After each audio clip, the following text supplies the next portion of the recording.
vous bénisse. Il est vivant. Il est vivant. Il est ressuscité. Qui? Acclamons pour le ressuscité. Acclamons pour le vivant. Voilà comment cela.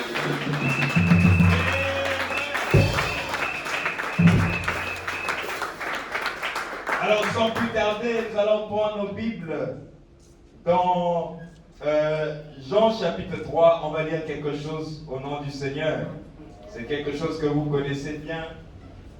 Nous allons lire. Mais pendant que vous prenez vos Bibles, bien-aimés, recevez les salutations de notre pasteur. Amen. Il m'a demandé de vous dire de transmettre pour vous ces salutations. Est-ce que nous recevons les salutations du pasteur? Amen. Et il m'a dit de vous dire au moins qu'il vous aime beaucoup. Amen. Et il ne vous oublie pas dans ses prières. Amen. Et il demande aussi que nous aussi, en retour, qu'on se souvienne davantage de lui dans nos prières. Bien-aimé, vraiment, il en a besoin. Parce que même en échangeant avec lui, j'ai pu me rendre compte que combien il est beaucoup submergé, le boulot, l'œuvre missionnaire, l'œuvre du Seigneur qu'il fait là-bas, et suivre à distance nous qui sommes ici, c'est pas facile. Donc vraiment, il a besoin de nos prières. Jean chapitre 3, prenons le premier verset. Alors en passant aussi, je vous transmets les salutations de vos bien-aimés qui sont à Saint-Louis. Deux fois quand je suis là-bas, ils me disent souvent « Salut vraiment les frères de Dakar ». J'ai souvent l'habitude d'oublier, mais je vous transmets leurs salutations dans le nom de notre Seigneur Jésus-Christ. Alors nous allons lire dans Jean chapitre 3. La Bible dit ceci. « Mais il y a eu un homme d'entre les pharisiens, nommé Nicodème, un chef des Juifs, qui vint, lui, auprès de Jésus de nuit, et lui dit, « Rabbi, nous savons que tu es un docteur venu de Dieu, car personne ne peut faire ces miracles que tu fais si Dieu n'est avec lui. » Jésus lui répondit, « en vérité, je te dis, si un homme ne naît de nouveau, il ne peut voir le royaume de Dieu. » Nicodème lui répondit, « Comment un homme peut-il naître? » C'est ça, non? Quand il est vieux, peut-il rentrer dans le sein de sa mère et naître? Jésus répondit, en vérité, je te dis, si un homme ne naît d'eau et d'esprit, il ne peut rentrer dans le royaume de Dieu. Ce qui est né de la chair est chair, et ce qui est né de l'esprit est esprit. Ne t'étonne pas que je t'ai dit, il faut que vous naissiez de nouveau. Le vent souffle où il veut, et tu entends le bruit, mais tu sais d'où il vient ni où il va. Il en est ainsi de tout homme qui est né de l'esprit. Nicodème lui répondit, comment cela peut-il se faire? Jésus lui répondit, tu es le docteur d'Israël et tu ne connais pas ces choses? En vérité, je te dis, nous disons ce que nous savons et nous rendons témoignage de ce que nous avons vu. Et vous ne recevez pas notre témoignage. Si vous ne croyez pas quand je vous ai parlé des choses terrestres, comment croirez-vous quand je parlerai des choses célestes? Verset 13. Personne n'est monté au ciel, si ce n'est celui qui est descendu du ciel, le Fils de l'homme qui est dans le ciel. Et comme Moïse éleva le serpent dans le désert, il faut de même que le Fils de l'homme soit élevé. Que l'Éternel bénisse la lecture de sa parole. Nous pouvons nous asseoir. Alors mes bien-aimés, c'est un privilège pour moi de me tenir devant vous. C'est une joie aussi. Comme David pouvait dire, je suis dans la joie quand on me dit, allons à la maison de l'Éternel. Bien-aimés, nous avons nos problèmes, nous avons nos soucis, nous avons nos besoins, nous avons nos requêtes. Mais quand nous venons à l'Éternel, nous apportons tout cela à l'Éternel, nous pouvons avoir ce dont nous cherchons. Voilà pourquoi la Bible déclare que nous devons apporter toutes nos supplications dans la prière, voilà, à l'Éternel. Vraiment, c'est une joie pour moi de me tenir devant vous et c'est encore un privilège. Et voilà, je tiens à remercier, à témoigner de cette gratitude encore à l'égard de notre berger pour me permettre de me céder sa chair. Alors, mes frères et sœurs dans la foi, nous allons partager quelque chose. Si on peut le terminer, gloire soit rendue au Seigneur, sinon on verra comment est-ce que le Seigneur va nous conduire. Alors, nous allons parler de la première doctrine du Seigneur Jésus-Christ. La première doctrine du Seigneur Jésus, c'est peut-être quelque chose que vous aviez déjà écouté, mais nous allons encore écouter cela et nous allons peut-être l'aborder différemment. C'est quoi cette première doctrine? C'est la nouvelle naissance. Alors notre thème, ça sera les vérités sur la nouvelle naissance. Amen. Est-ce que nous sommes là? Alors donc c'est de ça dont nous allons partager ce soir par la grâce de Dieu et nous allons voir comment est-ce que le Seigneur va nous conduire et où est-ce que nous irons. Alors bien aimé, pour commencer, je vais dire ceci. Quand le Seigneur a parlé à Nicodème, je veux savoir qu'il n'a pas dit que tu peux peut-être naître de nouveau ou tu peux faire autre chose. Mais il a dit à Nicodème, il faut, vous devez naître de nouveau. Et le frère Branham nous dit que la première personne à enseigner ceci, c'était le Seigneur Jésus-Christ lui-même. C'était la première doctrine du Seigneur Jésus-Christ. Avant que nous puissions aller plus loin, monter plus loin, bien aimé, ceci est très important. Et le prophète dit que c'est un message très capital, primordial. Vous devez naître de nouveau. Tu as peut-être déjà entendu parler de cela dans le passé, mais ne te presse pas à dire que bien aimé, tu viens nous apporter ces béabas. Non. Comme disait Salomon dans les Proverbes, écoutons la fin du discours. Attendons d'abord la fin du discours. C'est à la fin que tu pourras te prononcer. Il y a beaucoup de questions qui sont tout autour de ce sujet. Et par la grâce de Dieu, nous allons toucher cela. Et vérité autour de cette question de la nouvelle naissance. Et ce soir, nous allons essayer peut-être de poser les bases. Vous devez naître de nouveau. Bien aimé, c'est un droit. En fait, c'est une obligation. Ce n'est pas qu'on négocie. Si on peut reprendre Jean 3 qu'on vient de lire, Jésus dit au verset, vous allez voir qu'il oblige ça à deux endroits. Au verset 3, Jésus lui répondit, en vérité, je te dis, si un homme ne naît de nouveau, il ne peut pas voir le royaume de Dieu. Et voir veut dire comprendre. Le prophète nous renvoie au texte, il dit, si vous prenez le texte en grec, vous allez voir le véritable mot qui est employé. Ce n'est pas voir avec ses yeux, mais c'est comprendre. Donc sans la nouvelle naissance, les choses d'en haut, tu ne peux pas les comprendre. Les choses divines, tu ne peux pas les comprendre. Mais écoutez aussi ce qu'il dit au verset 5. Jésus répondit, en vérité, je te dis, si un homme naît d'eau et d'esprit, il ne peut entrer dans le royaume de Dieu. Donc, sans la nouvelle naissance, je ne peux pas voir le royaume de Dieu. Sans la nouvelle naissance, même entrer dans le royaume, ce n'est pas possible. Aidez-moi un peu là-bas, s'il vous plaît. Amen. Sans la nouvelle naissance, même entrer, je ne peux pas entrer. Alors, imaginons à quel point c'est très essentiel. La question de la nouvelle naissance. Et vous allez remarquer que la question de la nouvelle naissance, il y a beaucoup d'interprétations autour de cela. Quand vous partez dans une église, chaque église a son interprétation de ce qu'est la nouvelle naissance.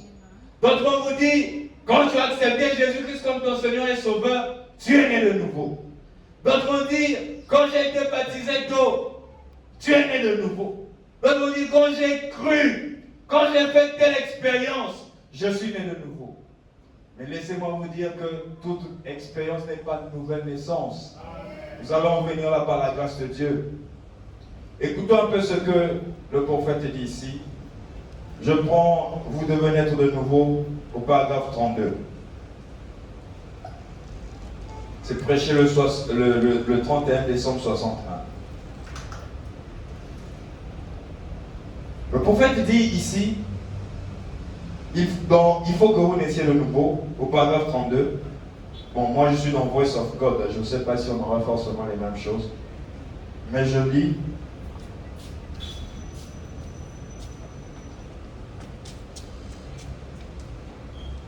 Amen.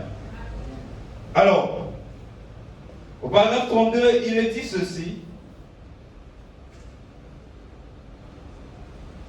Personne. Voilà, j'ai retrouvé. C'est le paragraphe 30. Il dit, voir qu'il est totalement impossible. Alors, si c'est si important, si primordial, qu'il est totalement impossible d'entrer dans le royaume des cieux, ou même de le voir, à moins de naître de nouveau. On a dit, et qu'il y a tellement d'interprétations différentes de ce terme naître de nouveau, nous devrons chercher de tout notre cœur pour en découvrir le sens.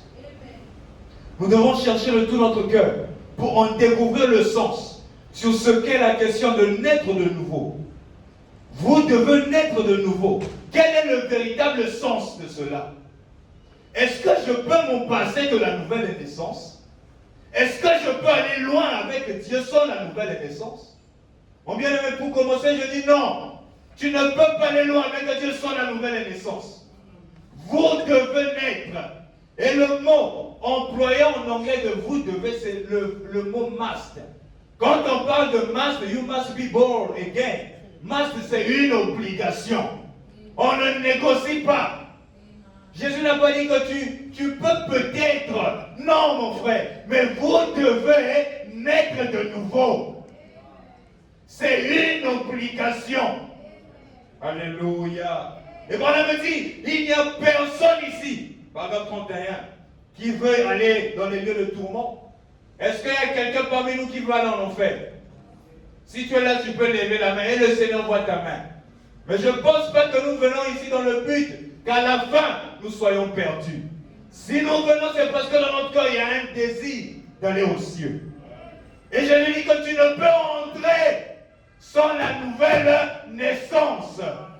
Mais frère nous a dit finalement, c'est quoi cette nouvelle naissance? Est-ce que être baptisé au nom de Jésus, c'est ça la nouvelle naissance? Est-ce que, comme je suis passé, j'ai accepté Christ, je suis venu devant l'autel, alors je suis né de nouveau? Nous allons en arriver là. Mais nous allons aborder cela comme dit le prophète, pour que cela soit très bien compris. On ne va pas aborder cela comme une prédication, on va aborder cela comme une leçon de l'école du dimanche, pour que ça soit très bien compris, parce que c'est très capital, très important la nouvelle naissance, mes bien-aimés. Quelqu'un, ce n'est pas parce que tu as fait 10 ans dans le message, non, détrompe-toi. Attendons quand nous allons arriver plus loin, nous allons nous en rendre compte. Alors, prenons le serment, vous devez naître de nouveau, du 19, 6, 58. Sœur, si tu peux nous projeter ça au paragraphe 24. Le 19, 6, 58. Au paragraphe 24. Alors le prophète dit ici, ainsi donc, comme Jésus a dit à ce grand chef, il a dit, vous devez naître de nouveau. Pourquoi donc je dois naître de nouveau? Pourquoi c'est si important? Nicodème n'était pas n'importe qui. C'était un chef. C'était un grand rabbin. Et en Israël, quand tu as ces positions-là, on ne les donne pas n'importe qui. C'est quelqu'un qui a un bon témoignage. Quelqu'un qui a un témoignage favorable. Quelqu'un qu'on sait dont le témoignage est juste. Qui marche, c'est une vie droite. Mais pourquoi est-ce qu'à lui, Jésus lui dit que tu dois naître de nouveau? Alléluia. Le prophète continue un peu plus bas. Tu peux descendre, ma soeur. Il est dit, si je suis ministre de l'évangile, si je suis une personne de bien, et que je paye mes dettes, donc toi qui ne payes pas tes dettes, Dieu t'y a disqualifié. On a dit, si je suis un ministre de l'évangile, si je suis quelqu'un de bien, et que je paye mes dettes, si je suis honnête, je marche de façon convenable devant les hommes, qu'est-ce que Dieu peut m'exiger? Je paye déjà mes dettes, je donne mes dîmes, je suis ministre, mais qu'est-ce que Dieu va m'exiger de plus? Et c'était dans cette condition qu'il était Nicodème, un chef en Israël, quelqu'un qui connaissait toute la Torah. On ne pouvait pas l'enseigner ces choses. Mais Jésus lui dit qu'il te faut. Oh, à quel point c'est si important la nouvelle naissance. Alléluia. Alors, mon ami, pourquoi dois-je avoir une expérience particulière? Comme les gens me le disent, je dois naître de nouveau. Pourquoi Jésus a-t-il dit à ce chef qui menait une vie de haute moralité? Ce n'est pas un pécheur. Une vie de haute moralité, mais on te dit que tu dois naître de nouveau. Et sainte. Et lui était demandé, voilà, ou pas demandé, mais qui lui était ordonné. On ne te demande pas la nouvelle naissance, mais Jésus t'ordonne. Il dit que si tu veux entrer, tu dois naître de nouveau. Ce n'est pas une négociation, mais c'est un ordre. Vous devez naître de nouveau. Maintenant, tu peux descendre par, prends le paragraphe 28 maintenant. Paragraphe 28 du même sermon. Le prophète dit ainsi, l'expérience de la nouvelle naissance montre ce que nous sommes. L'expérience de la nouvelle naissance montre qui tu es. Montre ce que je suis exactement. C'est pas parce que je prêche, non. C'est pas parce que je suis diacre, non. C'est pas parce que je suis un chef, un grand rabbin, comme Nicodème, non. C'est autre chose la nouvelle naissance. C'est quoi finalement? Tu peux continuer à descendre, ma bien-aimée. Il dit que cela ne veut pas dire que nous. Il dit, je crois dans le fait de crier. Comme nous ici, ça nous arrive, on crie. On se réjouit. Voilà, me dit, je crois dans le fait de crier. Et dans toutes les manifestations. Et dans les démonstrations de l'esprit. Ça nous arrive. On crie, on saute, on peut même rouler. Voilà, me dit que je crois en cela. Amen. Moi aussi, je crois en cela. Amen. Mais le prophète dit, et pourtant, ce n'est pas encore la chose. Je crois dans le fait de jubiler. J'appuie amen. Je roule par terre. L'onction me saisit. Mais ce n'est pas encore la chose. La nouvelle naissance, c'est autre chose. C'est quoi finalement? Alors, voyez-vous, c'est une chose. Il s'agit d'une nouvelle créature. Quelque chose dans le cœur. Bien aimé, si la nouvelle naissance est si importante, au point on a demandé à un rabbin, quelqu'un qui marchait, qui menait une vie droite, qui avait un bon témoignage. Finalement, c'est quoi cette nouvelle naissance? Finalement, c'est quoi? Amen. On va prendre le paragraphe 37. Je suis dans il faut que vous naissiez de nouveau, paragraphe 37. Vraiment, ce sont les bases. Avant que nous rentrons dans ces points où nous avons plusieurs questions sur le sujet. Paragraphe 37, je suis dans celui de 61, né de nouveau du 31 décembre 61. Le prophète dit ici, et même si vous appliquez l'écriture, je crois ceci, que la nouvelle naissance est quelque chose au-delà de tout cela. Tout ce que nous avons cité. Même si je suis ministre, même si je paye mes dettes, même si je suis membre de Gospel Tabernacle, même si ça me fait des années, la nouvelle naissance, voilà, me dit, c'est une chose au-dessus de tout cela. Voilà, me dit, peu importe à quel point vous voulez bien faire, je crois que la nouvelle naissance est bien au-delà de vos bonnes intentions. Tu es un homme, une femme qui a des bonnes intentions. Je veux faire ce qui est bien. Je veux suivre la parole. Je veux faire ceci. Je veux vraiment m'aligner à la parole. Mais la nouvelle maison, mon ami, c'est au-delà de tes bonnes intentions. Je veux soutenir l'œuvre de Dieu. Mais la nouvelle naissance est au-delà. Oh, que le Seigneur nous aide. Voilà, mais c'est au-delà de nos bonnes intentions et de vos pensées et de vos capacités intellectuelles. C'est au-delà de tout cela. La nouvelle naissance est au-delà de toutes ces bonnes intentions que nous avons. Un jour, il y avait un catholique. C'était un juif avant. Le monsieur était juif avant de devenir catholique. Alors, comme il était un nouveau converti, il avait oublié que le vendredi, le catholique ne doit pas manger, je crois, du jambon. Lui, il était nouveau converti, il a oublié ce détail. Alors, le même vendredi, le prêtre catholique vient le visiter. Et il avait cuisiné du jambon. Et quand le prêtre arrive, il dit, mais cher prêtre, ah, vraiment désolé, je n'ai cuisiné que du jambon. Je sais que d'après la loi, hein, vraiment de l'église, on ne doit pas manger cela le vendredi.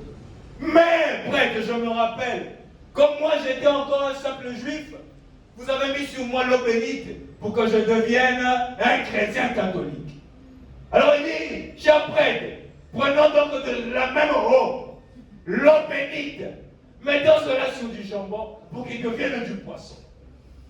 Oh, bien aimé.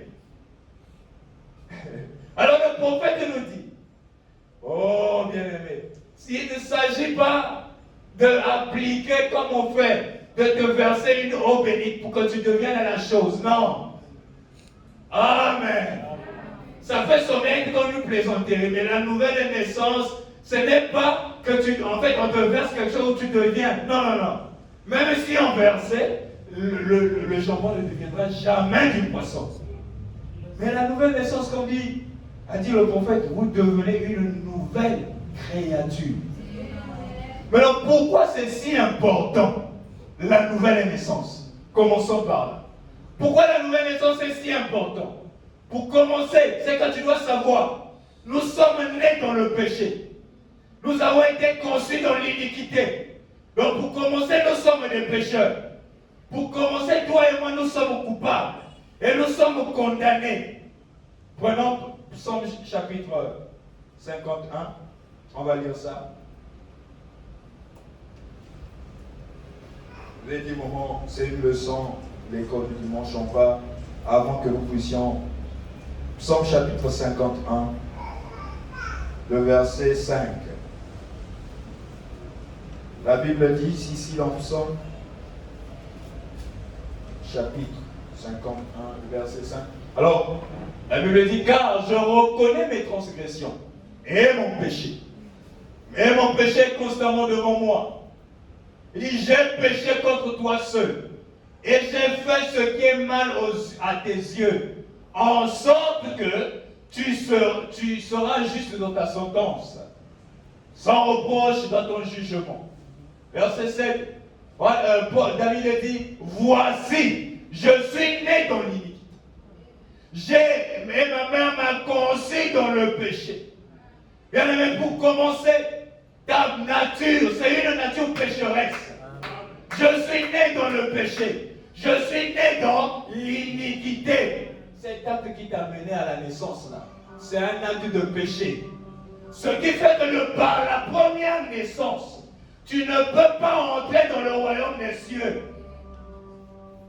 Amen. Voilà pourquoi ce n'est pas avec ce corps-là que nous allons rencontrer le Seigneur. Parce que ce corps est corrompu. Amen. Ce corps doit revêtir, doit être glorifié. Amen. Pour commencer, tu es déjà disqualifié. Je suis né dans le péché. On ne t'a jamais appris comment pécher. La nature même de ton corps, c'est le péché. Comme maman laissait un petit 1000 francs à table, maman revient, qui a pris les 1000 francs? Et pourtant, personne ne t'a appris comment mentir. Mais c'est toi le premier dit non, maman, c'est pas moi. C'est un tel. Pourquoi? Parce que la nature même de l'homme, cette chair, cette nature est corrompue. Donc, par ta première naissance, tu ne peux pas entrer dans le royaume des cieux. Par ta première naissance, tu ne peux pas comprendre le royaume des cieux. D'où il nous faut une nouvelle naissance. Amen. Prenons Romains chapitre 7. vous allez vous rendre compte que Romains chapitre 7, vous allez vous rendre compte que vraiment comment est-ce que nous sommes corrompus par cette première naissance.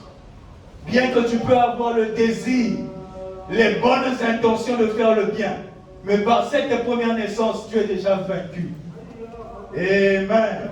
Romains chapitre 7, si tu peux nous retrouver ça, ma bien-aimée. Je cherche un peu vite là. Alors, Romains chapitre 7, on peut commencer au verset 12. Paul dit ici, il dit la loi donc est sainte, et le commandement est saint, juste et bon. Nous sommes à quel verset?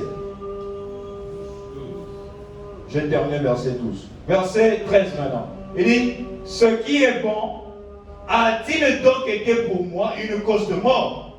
Paul dit loin de là. Mais c'est le péché, afin qu'il se manifestât comme péché en me donnant la mort. Par ce qui est bon, et que le commandement, il devint un commandement au plus haut point. On peut aller directement au verset 13. Vraiment ici c'est un peu trop petit. Verset 15. Paul dit, car je sais ce que je fais. Je ne fais point ce que je veux. Et je fais ce que je hais. Paul dit que j'ai le désir, j'ai la volonté de faire ce qui est juste. Je connais ce que la parole de Dieu dit. Il faut faire ceci. Il ne faut pas faire cela. Paul dit que j'ai ce désir de faire ce qui est bien. Mais qu'est-ce qui se passe? Ce que je veux faire de bien, je ne le fais pas. C'est ce que je haïs que je fais au contraire. Mais c'est à cause de cette chair. Je suis condamné par cette chair. Par cette première naissance. Et ben, tu peux descendre. Alors Paul dit, oh, si je fais ce que je ne veux pas, je reconnais par là que la loi est bonne.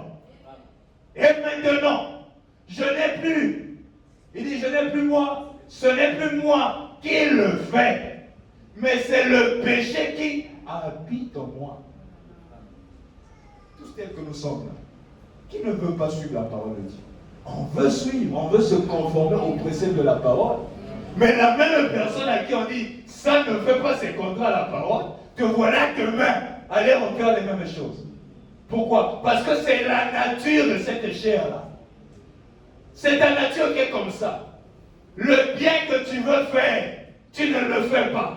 Mais c'est le mal que tu haïs que tu vas faire. On nous interdit, oh, ce n'est pas bien de parler quand tu es bien aimé. Ce n'est pas bien de parler en mal. Mais te voilà là demain, parler encore en mal de ton frère. On nous demande de nous conformer à la parole. Quand d'autres chrétiens doivent vivre la parole. Mais te voilà là demain, aller convoiter le péché. Te voilà là demain, aller mal te conduire. C'est la nature de cette chair. Et par cette chair, tu es déjà condamné. Parce que tu es né étant coupable. Je suis né coupable. Amen.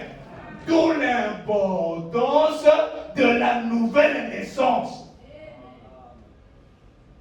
Parce que tant que tu restes sous l'emprise de cette première naissance, bien que tu peux avoir des bonnes intentions, vous allez venir, nous allons venir, on va écouter un prédicateur prêcher. On veut suivre ce que la parole de Dieu nous dit. Mais tant que je suis encore sous cet embout de la première naissance, je ressortirai toujours pareil. C'est là où le prophète nous dit que la nouvelle naissance est au-delà de vos bonnes intentions. Elle est au-delà des bonnes actions que vous voulez faire. Maintenant, c'est quoi finalement la nouvelle naissance? Alléluia. Prenons encore Romains. Je crois que c'est dans l'Ancien Testament.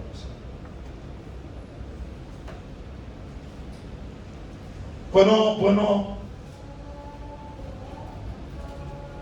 Oh, verset m'est échappé en tête. Comment nous sommes en telle partie, petit à petit, mettons les bases pour que nous comprenions c'est quoi réellement cette nouvelle naissance-là.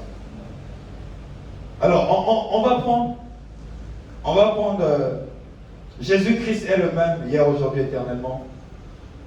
Prêchez le 13-8. Le 13-8, 54.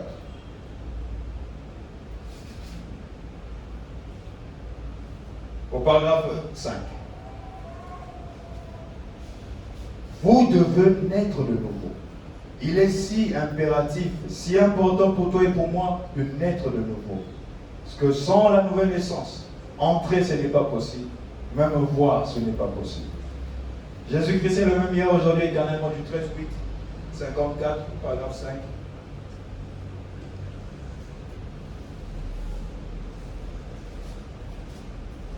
Est-ce si tu peux nous retrouver ça? Alors, pendant que la soeur de nous préparer ça, vous allez remarquer? Ok, c'est bon, ça est là. Alors là, le prophète dit, je ne suis pas sauvé ce soir parce que je sens que je suis sauvé. Tu n'es pas sauvé ce soir parce que tu sens que j'ai roulé, j'ai fait une expérience où je sens que je suis sauvé.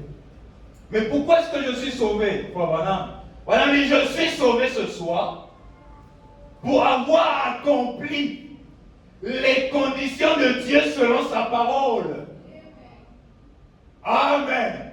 Je suis sauvé parce que j'ai accompli ou j'ai fait les conditions de Dieu selon sa parole. Et sa condition, c'est quoi? C'est que vous devez naître de nouveau. C'est ça que l'Éternel nous ordonne. Si je veux être sauvé, je dois naître de nouveau. Si tu veux être sauvé, tu dois naître de nouveau. Amen. Et sans cette même nouvelle naissance, il n'est pas possible pour toi et pour moi de voir ou de rentrer dans le royaume des cieux. Oh, bien-aimé, c'est si capital, très important, la question de la nouvelle naissance. Alors je reviens à mon serment là où j'étais toujours au paragraphe 40. Écoutons maintenant ce que le prophète dit ici. Il dit maintenant pour commencer, pour servir de fondement. La raison pour laquelle il faut que nous naissions de nouveau, c'est parce que la Bible nous enseigne que nous sommes tous nés dans le péché, enfantés dans l'iniquité, venus au monde en disant des mensonges. Alors, voilà, on dit, alors, cela nous montre que, pour commencer, notre nature est pécheresse dès le départ. Dès le commencement, ta nature est pécheresse. Ma nature est pécheresse. Alors, le prophète dit, nous ne valons rien pour commencer. Par cette première naissance, je suis déjà disqualifié. Alors, il me faut une autre naissance. D'où la nouvelle naissance. Si je veux entrer dans le royaume, il me faut cette nouvelle naissance. Parce que par la première, je suis déjà disqualifié. Par la première, bien que je peux avoir des bonnes intentions, mais cette nature va t'empêcher de vivre la parole. Cette nature va t'empêcher de te soumettre à la parole de Dieu. Amen. Alors, finalement, c'est quoi la nouvelle naissance? Là, on rentre maintenant dans le sujet, petit à petit. Alors, bien aimé, la nouvelle naissance. Est-ce que c'est parce que, quand on a fait l'appel à l'autel, je suis venu? Est-ce que la nouvelle naissance, c'est parce que ce jour-là, j'ai été baptisé dans l'eau? Est-ce que la nouvelle naissance, c'est parce que j'ai fait une certaine expérience? Parce que je suis ministre? Parce que je paye mes dettes? C'est quoi finalement cette nouvelle naissance? Si nous voulons naître de nouveau, si nous comprenons que par la première naissance, je ne peux pas entrer dans le royaume des cieux, alors pour naître de nouveau, il faudrait que la première naissance puisse disparaître. Il faudrait que la première naissance, je puisse mourir.